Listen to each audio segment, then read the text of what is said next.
ஓமண்ணா இதை பாருங்க.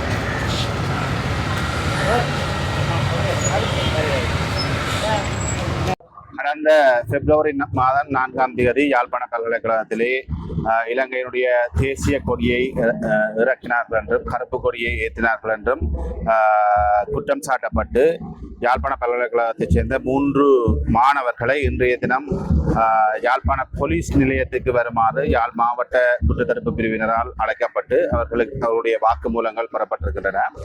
அந்த வகையில் இன்று காலை 9:30 மணி முதல் தற்சமயம் வரை இந்த 3 மாணவர்களும் யாழ்ப்பாணம் மாவட்ட குற்றத்தடுப்பு பிரிவிலே தங்களுடைய வாக்குமூலங்களை தெரிவித்திருக்கிறார்கள்.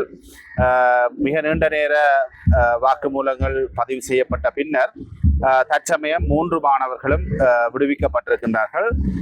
இது தொடர்பாக சட்டமா அதிபருக்கு தங்களுடைய அறிக்கைகள் சமர்ப்பிக்கப்பட்டு சட்டமா அதிபரிடமிருந்து மேலதிக ஆலோசனைகள் வழங்கப்படுகின்ற பொழுது தேவைப்படின் இந்த மாணவர்களை மீண்டும் அழைப்பதாக குறிப்பிட்டு இன்றைய தினம் மாவட்ட குற்றத்தடுப்பு பிரிவிலிருந்து இவர்களுடைய வாக்குமூலம் பதிவு செய்யப்பட்ட பின்னர் விடுவிக்கப்பட்டிருக்கின்றார்கள். உண்மையிலே இந்த மாணவர்கள் தமிழ் மக்களுடைய உணர்வுகளை வெளிப்படுத்துகின்ற விதமாக சில பல்கலைக்கழக மாணவர்களாக சில நடவடிக்கைகளை அவர்கள் செய்திருக்கிறார்கள். அந்த வகையிலே அது அவர்களுடைய உணர்வு பூர்வமான ஒரு விடயம், உணர்வோடு சம்பந்தப்பட்ட விடயம், தமிழ் மக்களுடைய உரிமையோடு சம்பந்தப்பட்ட விடயம். அந்த வகையிலே அவர்களுக்கு எங்களுடைய பேராதரவை, எங்களுடைய உதவியை, ஒத்துழைப்பை நாங்கள் கொடுக்க வேண்டும் என்ற அடிப்படையிலே என்னிடம் அவர்கள் சட்டத்திரணி ஒருவரை தருமாறு வேண்டியிருந்தார்கள், சட்ட ஆலோசனை வழங்குமாறு கூறியிருந்தார்கள். அந்த வகையிலே நான் இன்றைய தினம் அவர்களுக்கான சட்ட ஏற்பாடுகளை, சட்ட பிரதிநிதித்துவத்தை மேற்கொண்டிருந்தோம். தொடர்ச்சியாக இவர்களுக்கு எதிராக ஏதாவது நடவடிக்கைகள் முன்னெடுக்கப்பட்டால் தொடர்ந்தும் சட்ட ரீதியான உதவிகளை செய்வதற்கு நாங்கள் தொடர்ந்தும் தயாராக இருக்கின்றோம். இந்த மாணவர்களுடைய எதிர்காலத்திலே கருத்தில் கொண்டு அவர்களோடு தொடர்ந்தும் நாங்கள் உறுதியாக பயணிப்பதற்கு நாங்கள் தயாராக இருக்கின்றோம். அனைவருக்கும் வணக்கம். நல்பிரகாஷ் அபிஷேக், கலைப்பட மாவட்டத்தின் செயலாளர். கடந்த பிப்ரவரி மாதம் 4ஆம் தேதி இளைஞர் சுதந்திரம் யாழ்ப்பாணம் பல்கலைக்கழக மாணவ சமூகமாக தேசிய கொடி ஏற்றியதாகவும் கருப்பு கொடி இறக்கியதாகவும் கருப்பு கொடி ஏற்றியதாகவும் குற்றம் சாட்டப்பட்டு நாங்கள் இன்று யாழ்ப்பாணம் போலீஸ் நிலையத்துக்கு அழைக்கப்பட்டிருந்தோம்.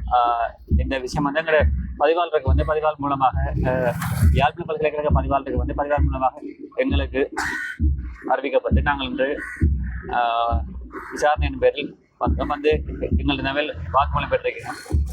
வாக்குமூலத்தை பெற்று எங்களை எந்த பிரச்சனையும் இல்லாமல் அனுப்பிட்டோம். மற்ற நாங்கள் இந்த வாக்குமூலம் பெறதுக்கு இங்கே வாரத்துக்கு இப்படி ஒரு அழைப்பு வந்திருக்கின்ற எங்களோட சட்டத்தரணிகளுக்கு நாங்கள் சொல்லி அவையில் மூலமாக எங்களுக்கு சில அறிவுரைகள் வழங்கப்பட்டது. ஆகவே இந்த விஷயத்தில் எங்களுக்கு ஆதரவாக இருந்த சட்டத்தரணிகளுக்கும் மற்றும் இந்த சமயத்தில் எமது பல்கலைக்கழகத்தில் விசாரணைக்கு மாணவர்கள் அழைக்கப்பட்டதை ஏன் அவர்கள் அழைக்கப்பட்டார்கள், அவர்களுக்கு என்ன பாதுகாப்பு இருக்கிறது என்பதை வலியுறுத்தியும் மாணவர்கள் இப்போது பல்கலைக்கழகத்தில்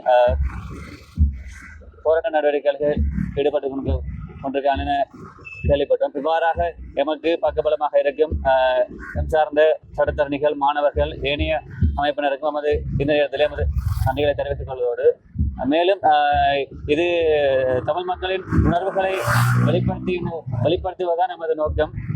அதை விடுத்து இந்த அரசாங்கத்தையோ தேசிய கொடியோ மதிப்பது நமது நோக்கம் அல்ல என்பதை ஆணித்தரமாக இங்கு நாம் வெளிப்படுத்திக் கொள்ள விரும்புகிறோம். நன்றி.